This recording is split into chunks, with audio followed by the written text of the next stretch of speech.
We were somewhere around Barstow, on the edge of the desert, when the drugs began to take hold.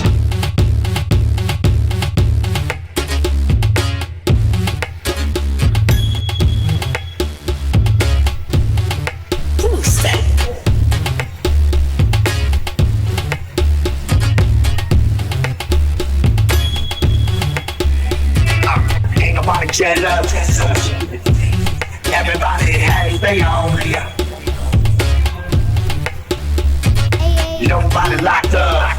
Everybody is free to roam. We've been over this and over this. If you can't not be feeling this.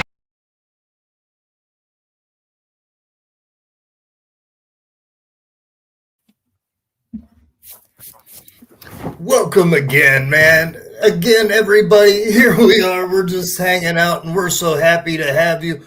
I think there's only, again, one way to properly do this. Let me break this out here. Ladies and gentlemen, I present to you one part. He is a content creator, handling the operations, a daily live streamer, rapper, musician. Ladies and gentlemen, Mr. J.R. the Butcher.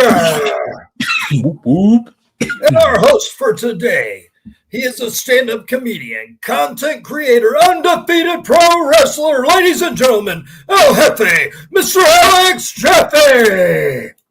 Our special guest today, you know him as American Kickboxer 2, Cotton Candy, and sometimes Rent-A-Husband. Brandon forgot how to pronounce your last name. Close enough. Brandon Overholser. Overholser, thank you. And let's not forget the man in the hat. He has more hops than Marty Jannetty, Uncle Frank. He knows my old basketball name. They used to call me Flat Beer because I had no hops. What the hell? Take over, Alex. Okay. Oh, wait a second. Oh, What was that? oh. We know what this is.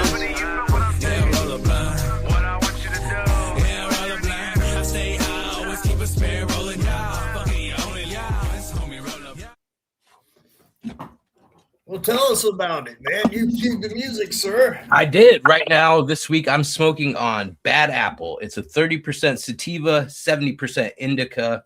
It's a genetic cross between sour apple and purple punch. And it's a potent and relaxing hybrid that offers sour and fruity profile with a hint of grape. And I infused it myself with a little blunt brush I made out of some distillate. Now, we didn't mean to just immediately just snatch this away from our host, man, but we're pushing for some time right now. Yep. My strain this week is half of a joke and it comes out, but we're smoking on Super Boof. After I guess last week, I thought it was only appropriate, right? So we've got Super Boof, and Super Boof is a zingy hybrid weed strain. It's made from crossing Black Cherry Punch and Tropicana cookies.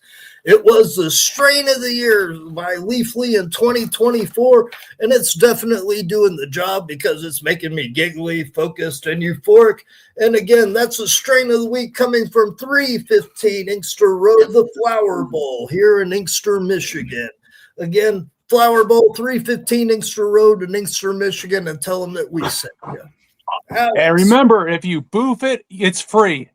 Offer not available at the Flower Bowl. Don't pass it if you boof it. What do you want there? We got some Canopy Summit from Oasis Cannabis Company, Rio Communities, New Mexico. Top quality grow, top quality smoke. Awesome, man. And I'm hitting the pen. Bit.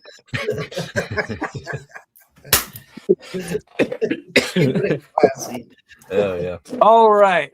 So let's get into the first match. This one's brought to you by me. It is Manny Fernandez, the Raging Bull, versus Invader 3. Not to be confused with Invader 1, the one who offed Bruiser Brody. This was filmed in, probably like 89, 88 in WCC, WWC, World Wrestling Council in Puerto Rico. I can't talk today.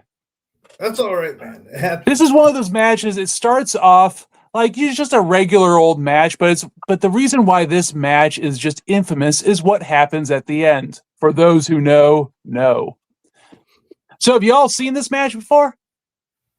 Oh yeah, there's a backstory to this that was given that I kind of it's if you look it up, it's bullshit, to be honest with you. And I'm not trying to call anybody too much out of their name, but it's been said that Manny Fernandez is quite the bullshit artist.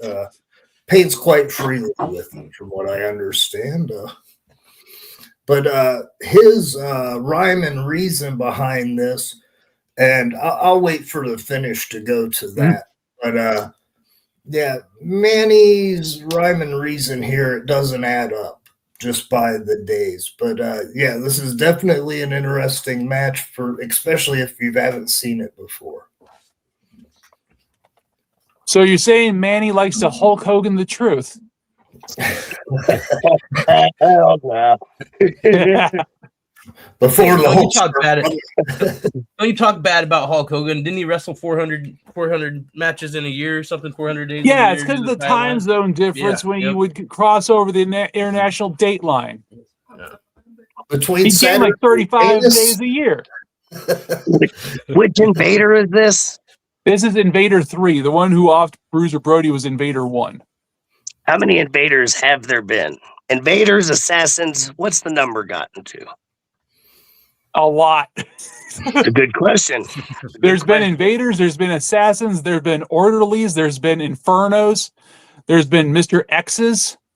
Well, then you got to go by region or territory. Then you got Sexy Eddie, which is basically Mr. Triple X.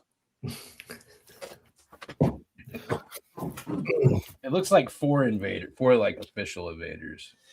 Or official? Mm-hmm. Like I can't say anything for anybody who threw a mask on and called it themselves, but Hell yeah. Oh, I've wrestled. Remember the good old days back in like the late 90s or early 2000s when every like low rent indie promotion had a doink? Mm-hmm. Yep. Yeah. I think I got a picture. Trying to rush to the next match already, are you, sir? No, one mask gimmick that I like that I didn't think that got enough push was the Machines gimmick. Do you guys remember that? That was slightly before my time, since I'm such a young gun. You guys got YouTube, man. It's all at the fingertips. It's all there. Yep. Yeah, I like their masks, but the Machines were kind of a counter between the Japanese promotions. One promotion created this gimmick to go against the other promotion, and the Machines were Big Machine, Giant Machine, and Super Machine, if I remember off the top of my head. And one of them was Blackjack Mulligan. The other one was Bill Eadie, and the other one being Andre the Giant. Nice. And Yeah, I then always love the big men, like the the larger than life characters. So I've got somewhere on this shelf behind me, there's the whole collection of all the giants. So Andre the Giant as the Machine, man. awesome. Hey, now it was never proven that Andre was Giant Machine. Could have been anybody, huh? Yeah, I have good America authority that was a not dual Hulk pusher. Hogan, The fucked up thing was Honky Tonk Man called Jake Roberts a Coke machine. So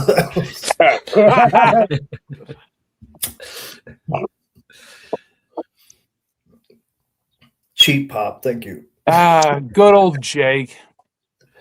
His Actually, favorite drugs were yes and more. Whose was it at that time, man? I can't put Jake down at all because he was one of, believe it or not, one of the truly honest people with me when I was breaking into the business. So, and that's hard to find in the business. Oh, here we come. Yep. And you'll see Invader 3 right here is doing the impression of the fountain in front of the Bellagio. Oh, here it comes.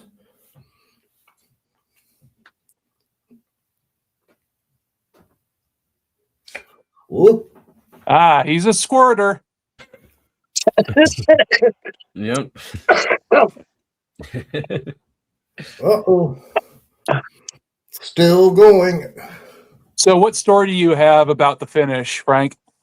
Well, here's what Manny Fernandez said was when this came out later on. He said this that he had done this as revenge for Bruiser Brody. Okay, now here's the problem.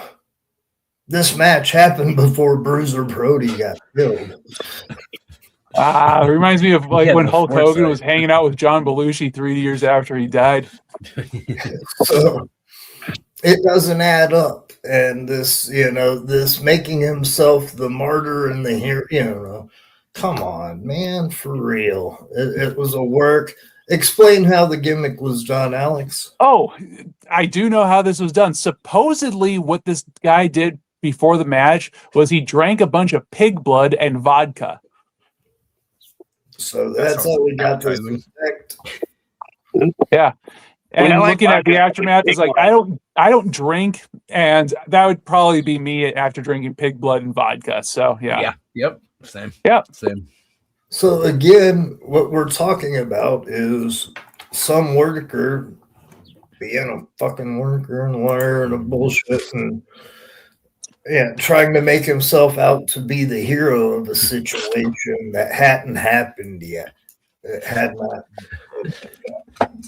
So Frank, this is we for all what's know gonna that the happen to standard Bruiser Brody. payment for a pro wrestling match is a hot dog and a handshake. Do you think chugging that kind of grog would earn you some mustard on that hot dog?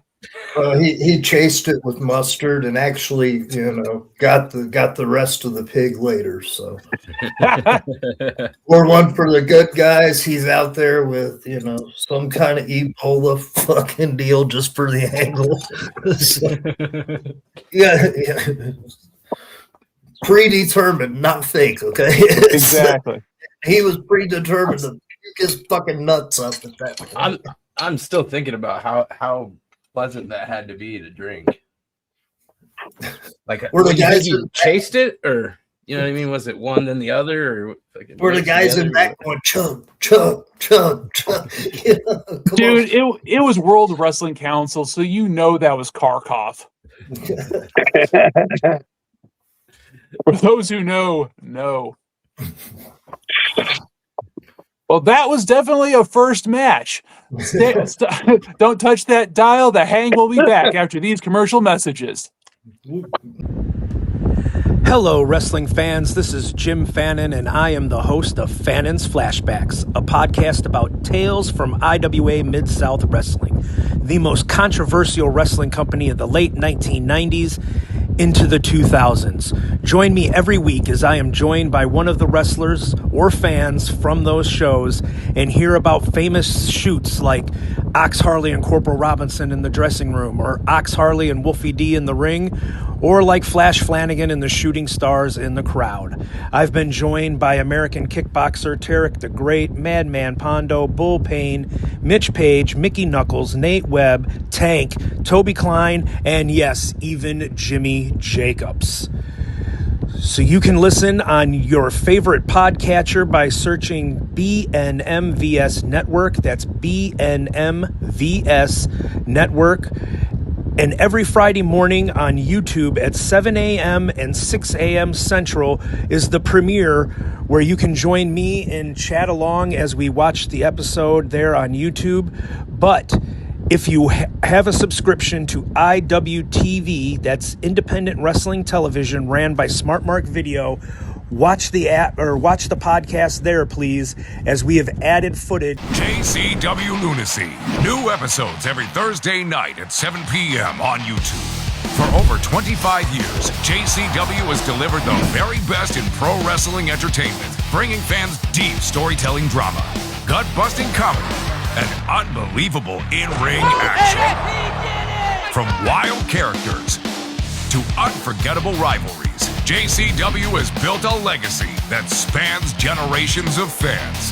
Whether you've been watching since day one or you're brand new to the chaos, there's never been a better time to join the madness. See why JCW is the hottest promotion in independent wrestling today, where anything can happen, and usually does. Take a look at this! Don't miss a single moment. Tune in every Thursday night at 7 p.m. on YouTube and catch up on past episodes right now.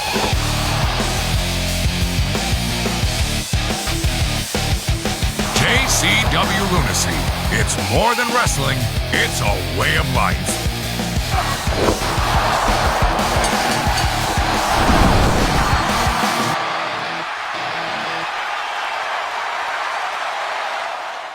And we're back. Now it's time for our JCW match of the week, brought to you by Kendo.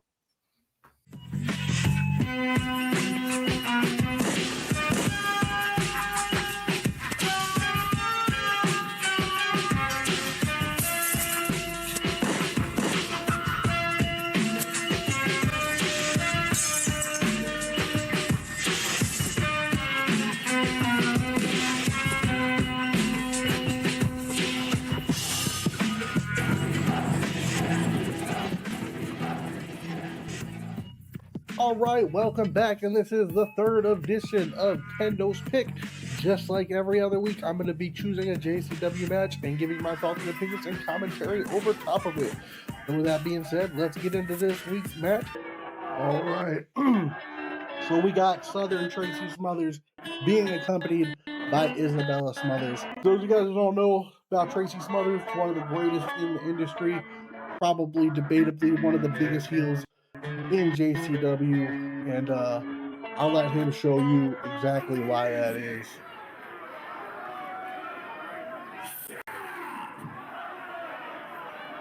I said sit down and shut up, you bunch of juggalos!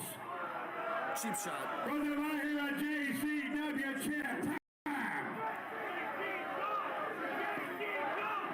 Or ICP! I'm gonna have my daughter come out and teach and every one of you individually. And he will be taking on Booker T. Can you dig it, sucker? And Booker T is going to be accompanied by Boondocks. Those of you who are not familiar with Boondocks, he was an artist on Psychopathic Records at that time. Boondocks also, Too Tough Tony's music, Sip It On Down. That is a Boondocks track. So the crowd giving that Booker T. So, again, Tracy Smothers. Let's get into Tracy for those juggalos or the new school JCW fans that don't know much about Tracy Smothers. Tracy was also huge in the wrestling. I'm pretty sure he's wrestled for every major promotion at least some point in time in his life. Tracy Smothers was one of the greatest heels in JCW history, man. When you heard that music hit, you knew there was going to be some shit, because he was going to come out and he was going to talk some fucking mad shit to the juggalos, and he didn't care how much heat he got. God rest his soul, man. Tracy Smothers was one of the fucking good ones. Well, this match here, classic good versus evil match. Nice little hammerlock applied, wearing down fucking evil Tracy Smothers. Tracy with a nice elbow there. And the good thing about this match is, as I said, this was Bloody Mania 4, which took place at the Gathering of the Juggalos 2010. So, Booker T could still go back then. Yeah, Booker T could probably still go now. But either way, man, back then, you know, fucking, what were we on, 16 years ago now? Yeah, Booker T still had it in him, but, you know, he definitely hadn't lost a step at all. And here we go with Mickey Knuckles, Isabella Smothers getting involved. These two were such a good team. Back then, man, they worked so well together. They caught so much heat. But yeah, anyway, back to what I was saying. This match, both men were still great. I don't think there was ever a time that Tracy Smothers couldn't put on a good match. Hell, probably even to that man's deathbed, he probably could have put on a fucking banger. Typical heel, beating him down in the corner. Probably not listening to the referee's count. I said, this is such a good match for its time, man. Booker T actually hit the ref there with the side kick. Now this is the part where there's fuckery, bull pain, and Ian Rotten come out. They could just put the fucking beat down on Booker T. But that's shortly lived because one of the greatest non-JCW superstars fucking hacksaw Jim Duggan. Oh, he comes out and just fucking clears house. But he comes in, clears house, chases them away. Book ducks it, hits that scissor kick. Bam! Now watch how convenient this ref quickly pops up. 1, 2, 3, and here is your winner, King Booker. Now can you dig that, sucker? All right, my bad. I got a little hype there. I love me some Booker T. Anyway, that was this week's episode. I hope you guys liked it. If you want to see the full match, head on over to the Prolo Productions YouTube and you can catch it there. Till next week, I am Kendo. Back to you guys, fellas. Oh shit! And we're back. Okay. What? Since those last commercials went over so well, why don't we play some more? Oh hey, Shovel, Precious Juggalos. Hey, I paint things and I have merchandise. I have all kinds of stuff like this and this and this and that and this and these and that and this and that and this. Oh, did I mention that I also do this? Hey everybody, I'm Gene Jackson and I want to introduce you to the Retro Wrestling Archive Podcast Network and the great pro wrestling nostalgia podcast we bring, including the Retro Wrestling Review Series covering the USWA, Memphis Power Pro Wrestling, Continental Championship Wrestling, and we've just added World Class Championship Wrestling, and now ECW. Plus great interview shows like Beyond Wrestling with Rob Hell, where the stories go beyond the ring. Then there's Dangerous Conversations with the legendary Dangerous Doug Gilbert and Tommy Wildfire Rich. Plus, don't miss special live streams like Live from the Archive and Arc of an Angle. And the Retro Wrestling Archive Network is growing. We're proud to feature the affiliate shows like STS Pod, The Hang, Classic Pro Wrestling Talk, Get Your Bell Rung, and even more great shows are coming soon. But that's not all. Join the Retro Wrestling Archive Patreon for exclusive bonus content, early podcast releases, special extras, and access to a Google Drive that is absolutely busting at the seams with territory wrestling history, including our legendary Memphis Mega Folder.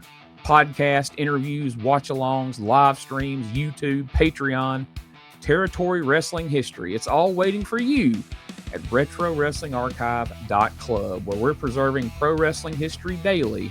Don't just remember it, relive it.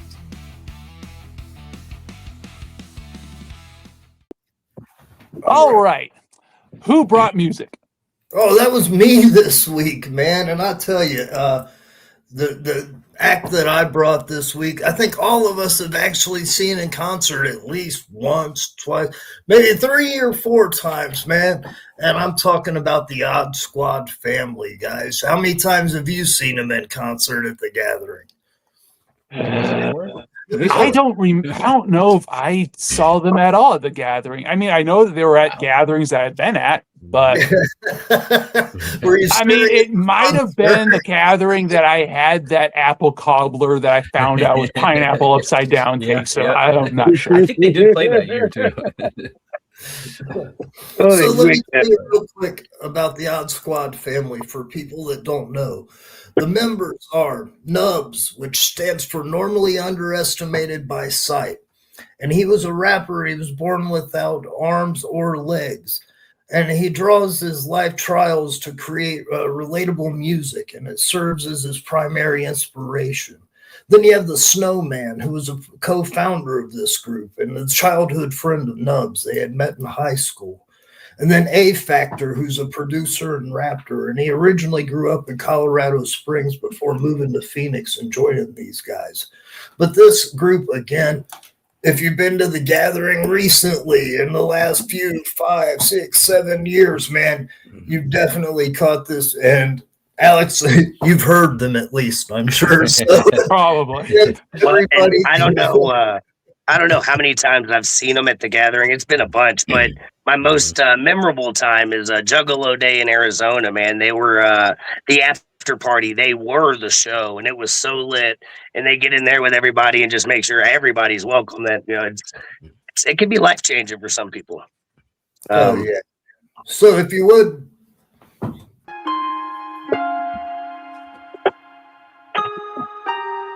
Oh, good song. That's a good one.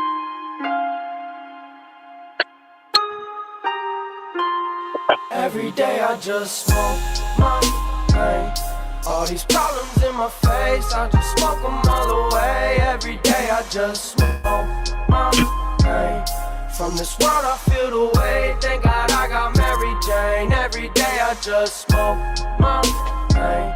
All these problems in my face, I just smoke them all away. Every day I just smoke my pain. From this world I feel the weight, thank God I got Mary Jane. Every day I just smoke my pain.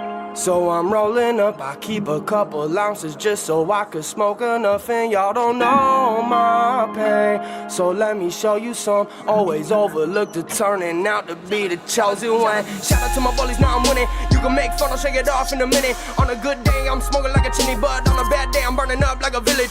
Mary Jane releases my soul, can't explain the pain that I know. Like the blood inside me, it flows. With the strength inside me, it grows. And the tears start falling when I'm by myself. So I turn to Mary Jane, cause when I'm high it helps. But nothing's been the same since we lost Frost. Every step closer makes my heart melt. So I'm dropping these tears, cause he should be here for all of these years. All the big cheers, let me be clear, my pain don't leave. I just suppress it when I smoke my weed. Just smoke my pain. All these problems in my face, I just smoke them all away. Every day I just smoke my pain. From this world I feel the weight, thank God I got Mary Jane. Every day I just smoke my pain. All these problems in my face, I just smoke them all away. Every day I just smoke my pain. From this world I feel the weight, thank God I got Mary Jane. Every day I just roll it up, light it up, inhale, exhale, cause we in here. Stressed out, send it get well, cause we in here.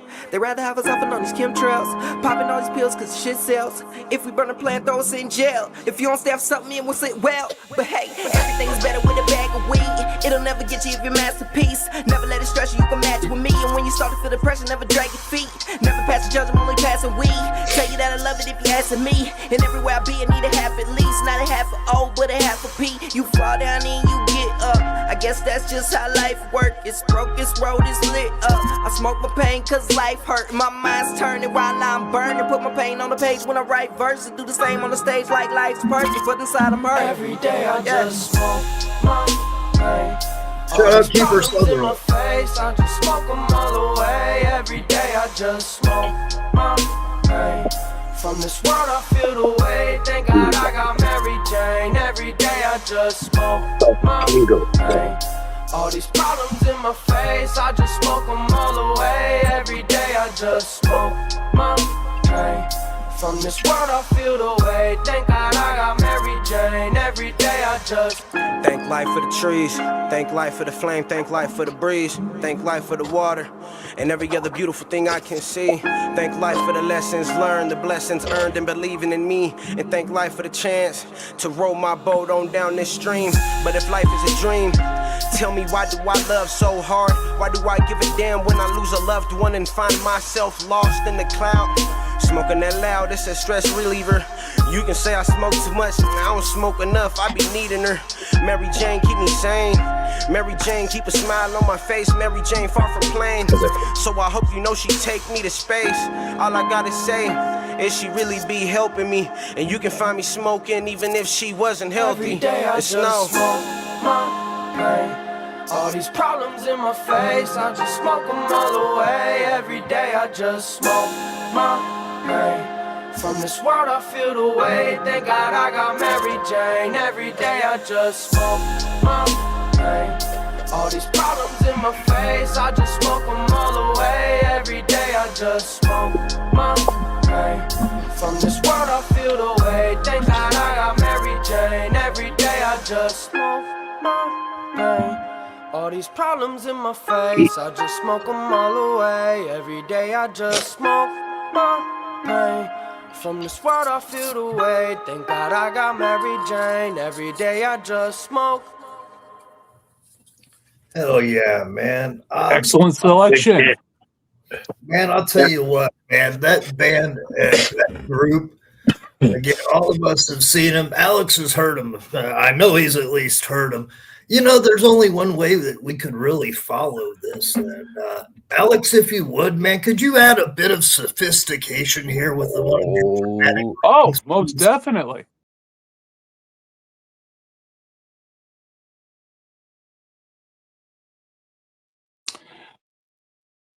This next dramatic reading is from the modern-day poet Rick Dees and his cast of idiots, and the sonnet is called Disco Duck. Went to a party the other night. All the ladies were treating me right. Moving my feet to the disco beat. How in the world could I keep my seat? All of a sudden, I began to change. I was on the dance floor, acting strange. Quack, quack, quack, quack. Flapping my arms, I began to cluck. Quack, quack. Look at me. I'm the disco duck. Ah, get down, mama. I've got to get me a woman. Ha, ha, ha. Disco duck. Gotta have me a woman. Disco duck. Oh, get down, mama. Try your luck. Don't be a cluck. Oh. Disco duck.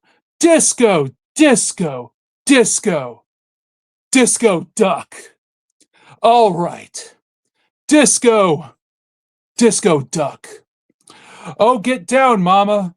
Oh, mama, shake your tail. Feather. Thank you.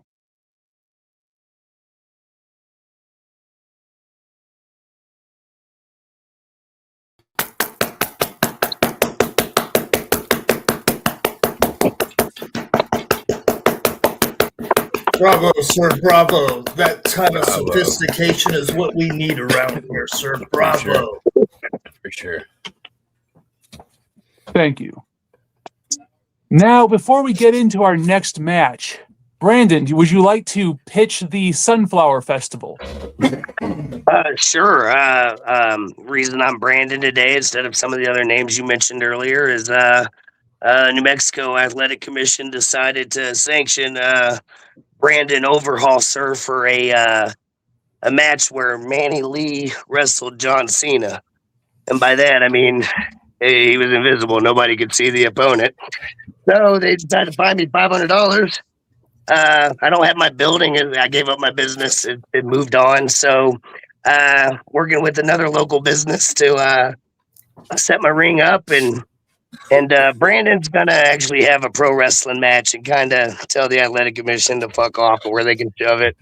I mean, you're sanctioning me for art, so come sanction me for the real thing. I dare you. And so, but it's the Sunflower Festival, August 29th, 2026, Mountain Air, New Mexico.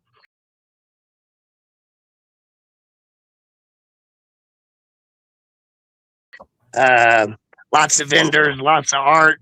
Not really sure where we're going to be yet or exactly what all we're going to have. It's going to be a nice little surprise, but August 29th is the date. That's set in stone.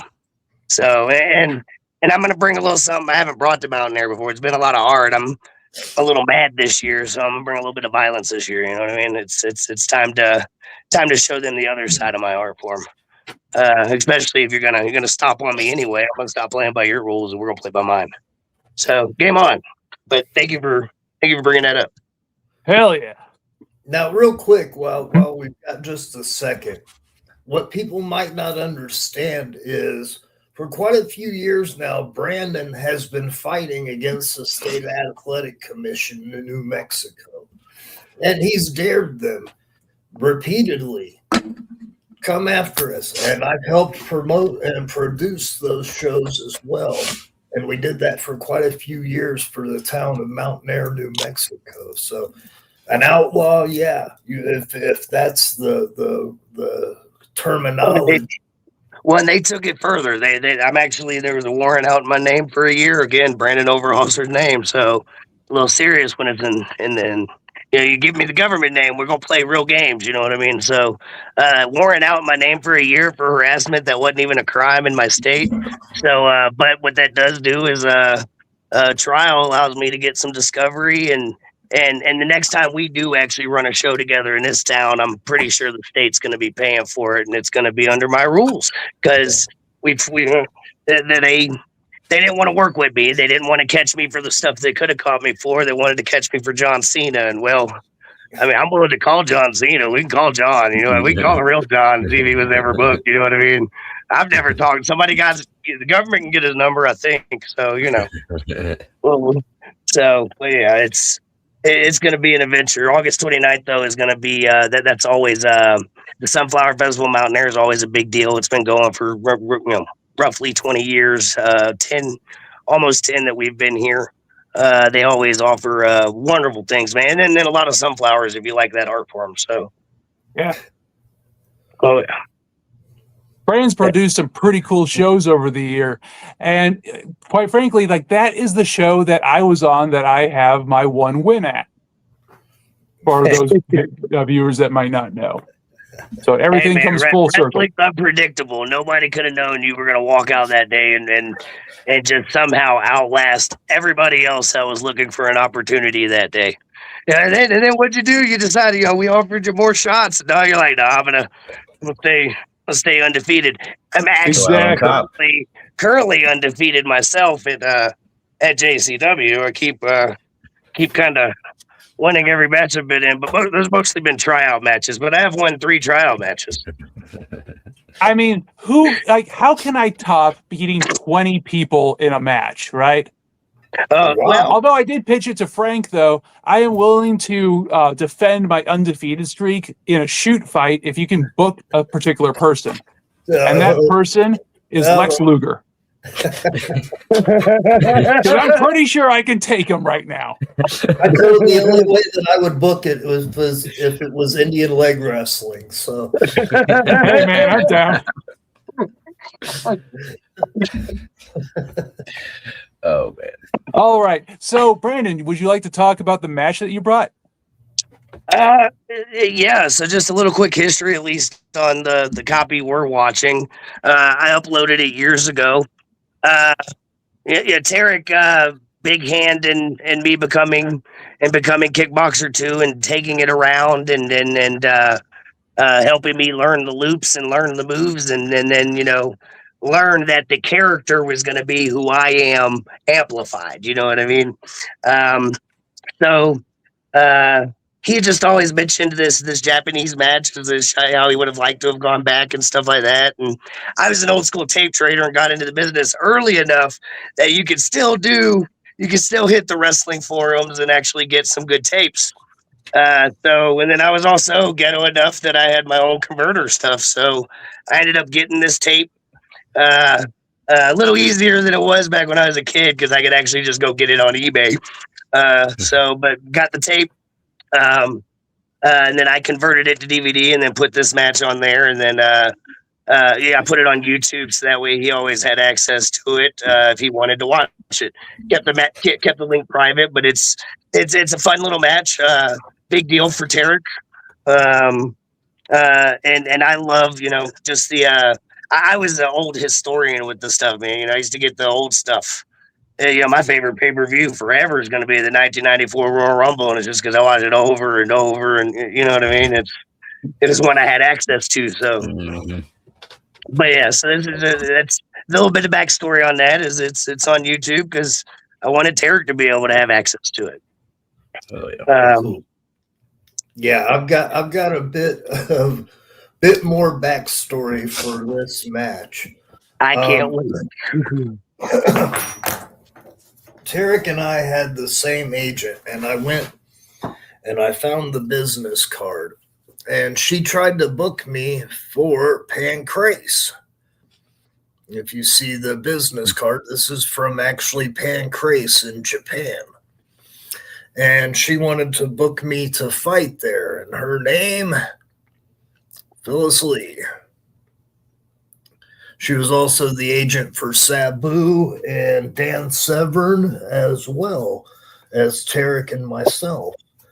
But there was a little bit of screwiness going on in the negotiations for me going over there. And I didn't want to get over there and get caught in a weird position. So I turned down one of the offers that she had.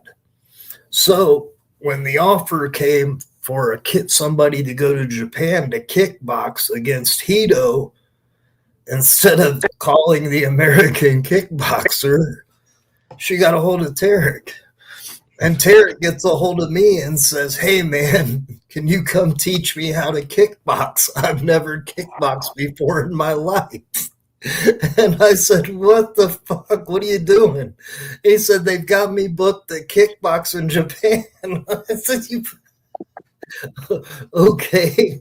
So this is Tarek after 1 week of kickboxing training in FMW fighting against Hito. So that's pretty awesome. Yeah. And again, I partially think that it was because of the heat that I gained by not going over to Pancrase at that time for her. So she offered this to Tarek. Oh God, I haven't watched this match. I wanted to watch this with fresh eyes, and I'm just picturing like a Japanese equivalent of Bart Gunn right now. It's not a bad equivalent. Okay, you give me some false hope there. It's like, it's not bad equivalent. Uh-oh. But I mean, he looks like he hits hard. I'll put it that way. It's. I'll put it this way: it's probably not the best strategy to block kicks with your face. Well, Tarek said he wanted to show how tough he was. Oh no! And what did he tell you? Wasn't a good choice of ways to do that. But again, we're talking about somebody who's fighting in Japan against a Japanese fighter with 1 week of fucking training. Okay, so. Oh no.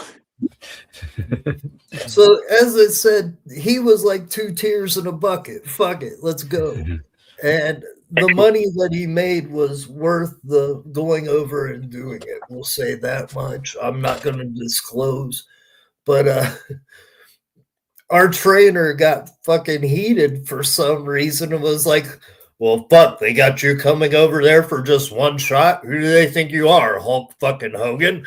And we wondered, like, why in the fuck is this guy acting this fucking way? You know, Tarek's going over there and he's getting paid well to fucking do one fight, you know. You know, JR, this would be a prime time to hit a button and it would say something to the effect of, "It was at this moment he knew he fucked up." Wait, who said that to him?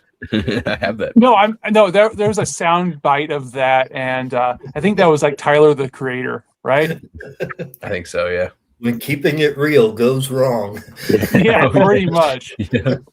Cue the curb your enthusiasm theme.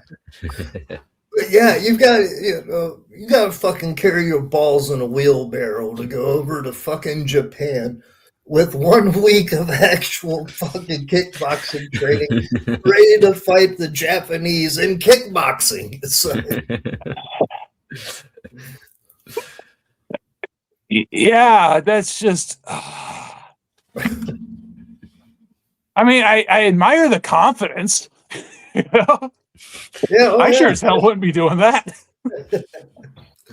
That's amazing what he can do moving around there with a pile of shit in his pants too. So. Oh, that reminds me. So remember last gathering during not last gathering, but the gathering before they were booking some like lady boxer or whatever. That was like a juggalo or something. Remember that? Sort of. So they booked some lady boxer during like a JCW thing for like an actual boxing match, but then her opponent pulled out for some reason. Okay, I do remember that. So they were trying to find some woman is like, "Hey, you have to weigh between like 130 and 145 pounds or whatever. Can you take this fight on short notice?" And I was actually contemplating like contacting the booker and going like, yo, I'll do it. I'm not trained in boxing whatsoever, but I'll fight a woman. Whatever, let's go. But then I just thought, like, what would Frank say? It's like, Alex, you idiot, don't volunteer for that. So I did it. Smart move. Yeah. Because knowing my luck, I'd just get knocked out. I would get Bart gunned by someone like a third my size. You know, man, I'd be if that undefeated record went out that way, old man. Yeah. Oh, yeah. God. That might have actually been before that show. I was going to say, all that training, man. All that training. I kind of wish that you would have gone over to Japan just so you could have been like Al Snow standing in his corner. Oh, yeah. You're doing wonderfully. He can't kick you from there. Gotta slip the jab. Slip the jab. Hey, Tarek, stop blocking with your chin. Well, I thought his approach of laying on his back was fucking brilliant because legally you can't kick him from there. So it was a great approach. Well, that's the Inoki strategy. When he was going against Ali. Oh. I mean, I don't blame him for only fighting one match over there before flying back. It's kind of hard to wrestle when you don't remember your name. If I remember correctly, it actually cracked his front tooth. So, whoop. Oh, shit. Oh, that's the the tree of that's the Joey kick Lawrence. box I like Right right to there. the balls. Oh, yeah. Did you see that combination? Yeah. That was like a 5-piece and a biscuit to the test. It's 94 UFC right there, buddy. Using it like a speed bag. If you see anything protruding from Tarek's nose, it's his nuts.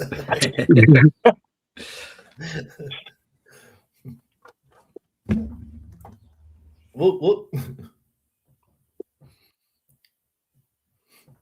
So again, as I said, he's going out there and whoa, spinning back fist, get paid, Tarek.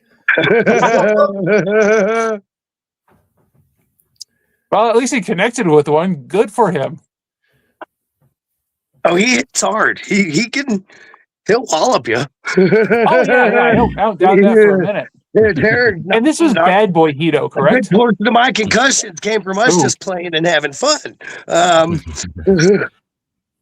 And this was Bad Boy Hito, correct? Yeah. Okay, because I don't remember like him having the old Carlito Colon, you know? Yeah. Whoop. Booyah. Tarek going for a pin in a boxing match. Why the fuck not, right? Yeah. It's the end of the first round. I mean, in fairness, I've never seen Mike Tyson hit a sliced bread number 2. Because he had damn it.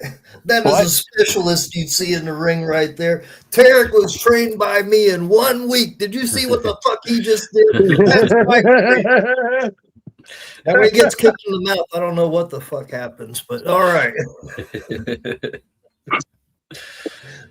He had to bust that shit out. He's showing him in Japan. Man. He's a high-tech motherfucking kickboxer. I've never seen Bill Wallace bust that shit out. Superfoot ain't got it. Terry the Great does. He does look like a boxing villain from any like 1930s boxing movie. Just oh yeah, he ain't fucking around, man. Do you see that? Stay on your stool. I kind of wish that we could get like Bill Sugar to talk over this. What you see right now is he's waiting. Oh, wonderful right hand. The body slam, classic boxing move right there. Yep, leg drop too. Yeah. You didn't know I boxed, brother. Yeah. Michinoku driver, stay down, motherfucker. Yeah. Geez, I still remember that time when George Foreman won that World Heavyweight Championship with the Michinoku driver. Good times, good times. How dare you call this man out, man? He's got 1 week of fucking kickboxing training, breaking it down, man, surviving. Oh, shit, never mind. Oh. That was a Popeye punch, man. You leave that Popeye punch alone. Oh, God. That was a knee to the face. If you didn't have a concussion before, that'll do it. Definitely got one now.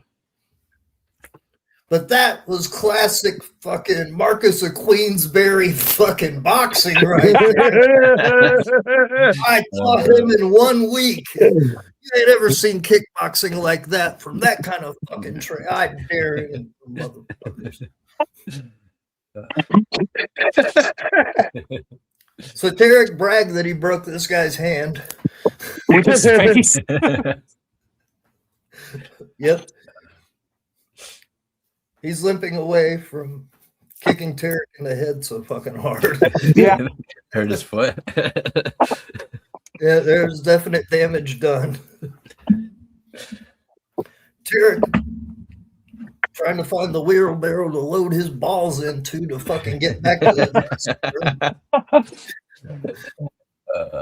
balls of steel with 1 week of kickboxing training, fighting in fucking Japan. Shout out to fucking Tarek. Hell yeah, Tarek the Great, Tarek the Legend. In some states, a shot to the balls like that could be called gender affirming care.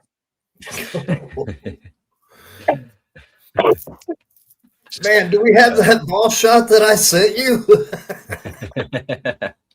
Oh, we were talking Necro Butcher versus Loki, right? Yeah, we'll have to insert that. Yeah. Yep. Roll right that here. beautiful bean footage. Roll that bead, man.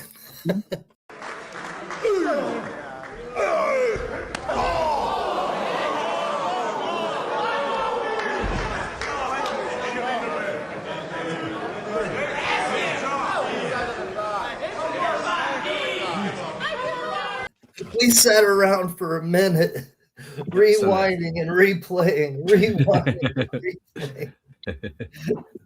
Good Lord.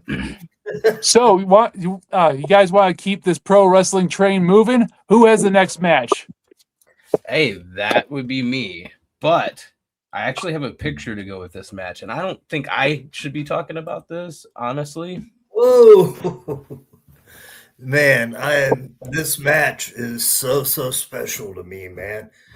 And he hipped me to this just a little bit before we got started. And I can't explain how special this match is and how much exposure that I got from this match. This match actually got me in a Hollywood movie with John Leguizamo, Brittany Murphy, Mickey Rourke, and the movie's called Spun. And throughout the movie, Mickey Rourke is watching this match between Sheik and myself. And there's a story to it. If you want to go ahead and start the match, I don't mean to take over like hosting or anything like that. But Legs Diamond with the introduction, if anybody knows Leg Diamond of the Purple Gang. And the referee is A.T. Huck. He's the first person to bring me to Detroit to wrestle in 1996. Without A.T. Huck, I would have never met ICP. I would have never done any of this. So that referee is a big reason behind it. Now, the bookers for this match, when I got there, they seen that Sheik could hardly walk. And these guys, I'm not going to say their names. It wasn't the clowns who booked it. It was a couple other guys. But their idea was for me to go out and make the Sheik look like a fool. They wanted me to run around him, make him look sloppy, and understand, and I've said this before, this is one of my childhood heroes. This is the guy who launched Hulkamania, all right? Hulk Hogan beat the Iron Sheik to win the World Heavyweight Championship January 23rd, 1984. And that's off the top of my head there. But so for me, I'm not that guy. I'm not going to go embarrass my hero. I'm just not going to do it. So I had to ask Sheik beforehand. I said, do you trust me? And he said, why, Baba? I said, tonight you're just going to have to trust me. And my plan was to go out there and do a 1980s squash match, and me being the enhancement / jobber. Because if this man was to go down, he's gonna have a lot of problems getting up, number one. And it's gonna expose him looking weak. And that is the last thing that I want to do with this man, is make him look weak in any way, shape, or form.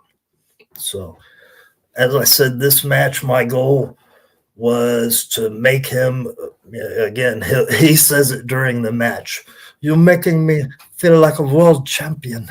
So, yeah, it was a mission accomplished by me for this. And as I said, this is so special to me because there's more to it later on that goes on after the match, and I'll get to that.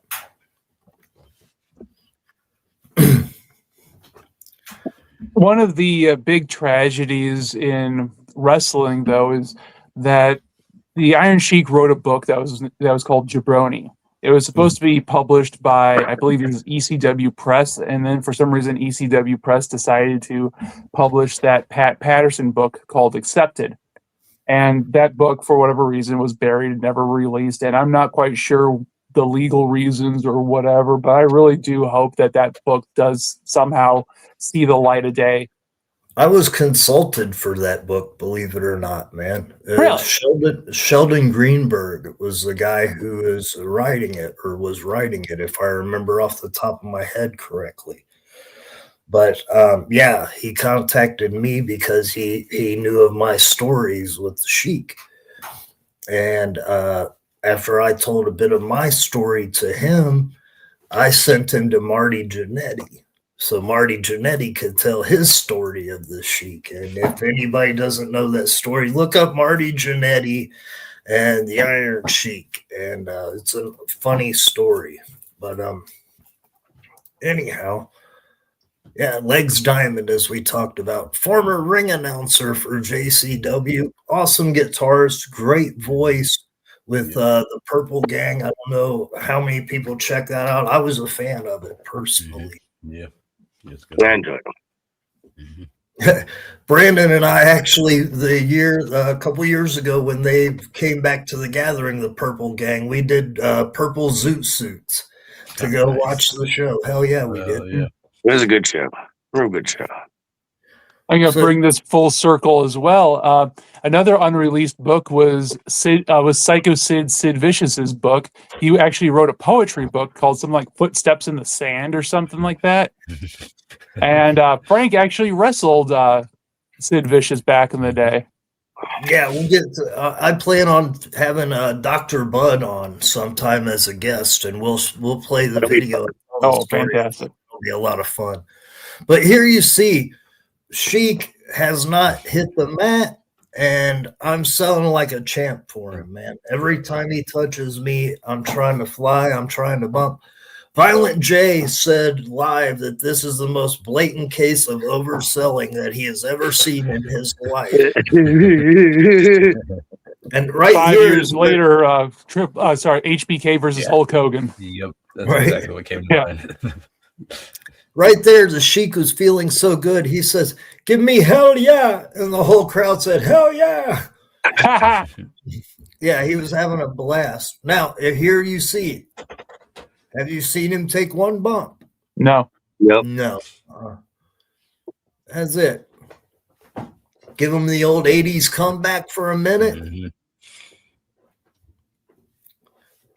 Roll it up. Booyah. No, sell me. Take it off. Like, booyah. Uh-oh. What the fuck we got going on here? Here is the most blatant case of overselling ever seen in somebody's life. Whoa!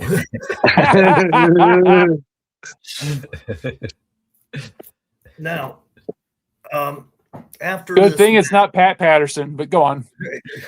Yeah, master of the duck under go behind. But anyhow, After this match, Sheik said to me, "Since you make me feel like a world champion tonight, you come to my room and we smoke the good marijuana." So that night, I hung out with the Sheik and we smoked pot all night, and he told me his life story. And we exchanged memories and things like that, to the point that, as I said, when Sheldon was putting together his book, he was told to contact me, and I was able to tell a bit of Sheik's story that others weren't able to tell. Now, also with this match, you'll see me trying to repay. Oh, it stopped. All right. No, it's no worries. Okay. No, that's cool. No worries. Later on, and after that, I took a bump for the rest to show him how much I appreciated him as well. So you took a bump for the referee, and then you kind of cut out there for a second. Yeah. What I was saying was I had taken a bump for the ref, and it was me trying to show appreciation for him because of everything he had done for me. His name's A.T. Huck, and he's been involved with the Michigan wrestling scene forever. Do you have that other picture, JR? Yeah, there it is. That was the last time that I got to see and spend time with the Sheik, and that was at the building that just recently fucking turned away wrestling, the Eagles in Berwyn, Illinois. Damn. But I heard Sheik was in town, and I was wrestling earlier that day, so I went across town to see him. And as I got to the building, as I walked in, I could hear him cussing from the dressing room. "You promised me everything from A to Z, and you have nothing for me." And I walked in, and I heard, "Oh, my medicine man." And so that was the greeting. And I said, "Kaz, what's going on, man?" And he said, "They promised me everything." And he's drinking a 40 with both hands as he's telling me. And he said, "They promised me everything, Bubba, but they have no medicine for me." And I said, "Well, let's go to my van, man." I had a van at that time. So we're out in the van, and the promoter of the show comes up to the van. "You guys aren't smoking marijuana in there, are you?" The law's inside. And Shiki says, without missing a beat, "Oh, fuck the police! You know who the fuck I am? I'm former WWF world champion. Who's this fucking jabroni?"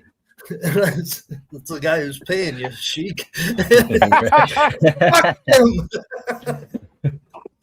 That picture, after we got done hanging out in my van, we came back in, and there was this photo set up. And I said, "Kaz, we've got to get a picture." And if you see, he's smiling, and we're just having the time of our lives at that moment. And I just wanted to capture that moment. Very few pictures I have with me and other wrestlers, but this was something really special for me, this moment, and I was so happy that I was able to get a picture of it.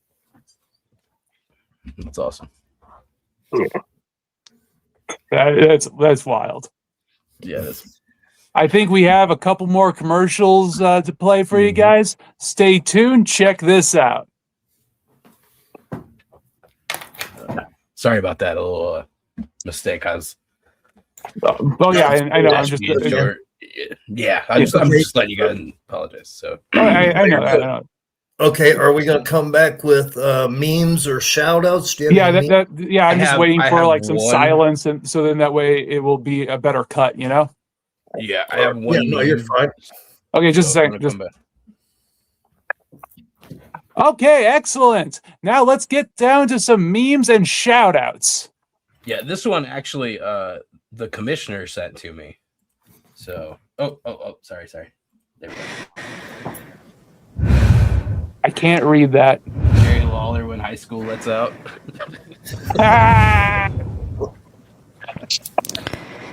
It's funny because it's true. Yeah, shout out to the commissioner. Now, shout out a little bit to Alex's Al Jeffe's guest here. This guy, I'm going to tell a little bit of a story. Okay. When he started doing American Kickboxer 2, he came across one of my trainers, and his name was Tracy Smothers. And when Tracy first seen Brandon, words that came out of his mouth was, "You ain't kickboxer." And the next thing I know, I'm getting a phone call from Brandon to talk to Tracy. Do you want to tell the story, Brandon? Well, he first we couldn't find Terax. So there was no way to actually vouch that I wasn't, an imposter.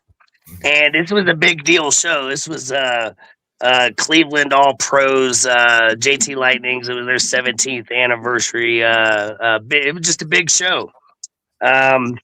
And yeah, me and Tarek were, we were in our swinging thing, doing our loops. So we were going to go out and give them a good solid 20, 30, whatever we felt like we were going to, play it by the gut. It's funny you showed Lawler because that night, Lawler hit on my wife until she was like, "Oh, I'm married to the guy in the ring," and then he disappeared. Yeah, Tracy wouldn't let me leave his site until he had somebody vouch for me that he trusted. And unfortunately, it was a loaded show, but unfortunately, there wasn't too many people around that he trusted. So, but yeah, he gave me the pass, and then he watched what me and Tarek did, and then me and Tarek went out and did everything. We got great crowd reaction. It was over, all that good stuff. But then they proceeded. Hit Lawler versus Smothers was the main event, so they went out there and they got a bigger reaction for the first punch of the match than I did going a full 30. You know what I mean? Like, it was. I couldn't believe it. So I was like, well, he hit on my wife, he disappeared, but then he went out there and he just showed me up with a single punch. He took one bump and they erupted. So I was like, well, I'm gonna go over here and get back to my gear bag. I'll give you the Tracy Smothers, Jerry Lawler story real quick, not to interrupt too much of your show, Alex. But Jerry was fucking with Tracy's money and Tracy's bookings. And Tracy confronted him face to face. He said, "I know you're fucking with my money. I know you're fucking with my bookings. And you know what I'm going to do? I'm going to fuck your rat, man. You ain't going to fucking be able to do nothing about it. You ain't going to say shit about it." And you know what he did? He went and he did the deal. And he said, "You can tell him that I did it." And that was Tracy's revenge to Jerry Lawler for him messing with his money and his bookings. So. It's crazy. I wish I would have been able to meet him. He sounds like a real interesting dude. He was awesome, man. He really was. Does anybody else have any more memes or shout outs? If we're going to do shout outs, man, real quick, right here, man, I cannot say enough. Check this out, man. Precious Juggalos. I cannot say enough good things about Shovel. Yeah, there you go. And the vibes and the energy that he puts out on a daily basis for people. Who's doing that? His name's Shovel, and you check out Precious Juggalos. He's daily. It would be 3:30 your time, 5:30 my time. So. He repaints a whole bunch of like Precious Moments figurines and makes some Juggalos. Yeah, that's like his main thing, but he'll do pretty much anything. That's one of the things I really like is you really never know. It is a lot of Precious Moments, but if he can paint it, he will, and he'll give it a shot, and he does a really good job. And it's a good chance for every day for an hour to just shut out the world and ignore the bullshit that is the world and just hang out and chill. Mm-hmm. Jeffy, you've done an awesome job as the host, man. What the heck? Awesome. Thank you. Great job. You had it in you, man. You want to take us home? Yeah. Hope everyone enjoyed the show. Tune in next week, same bat time, same bat channel. Peace. Whoop, whoop. Hey, real quick before we go, do you remember that time we did a flashback? Oh, are you kidding me? Not again, man. No. Whoop, whoop.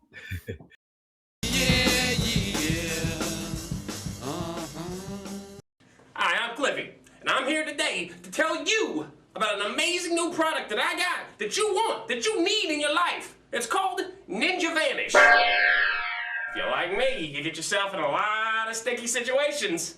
How you gonna get out of them? Who's got time? Who wants to deal with that? You need Ninja Vanish. Here's how it works.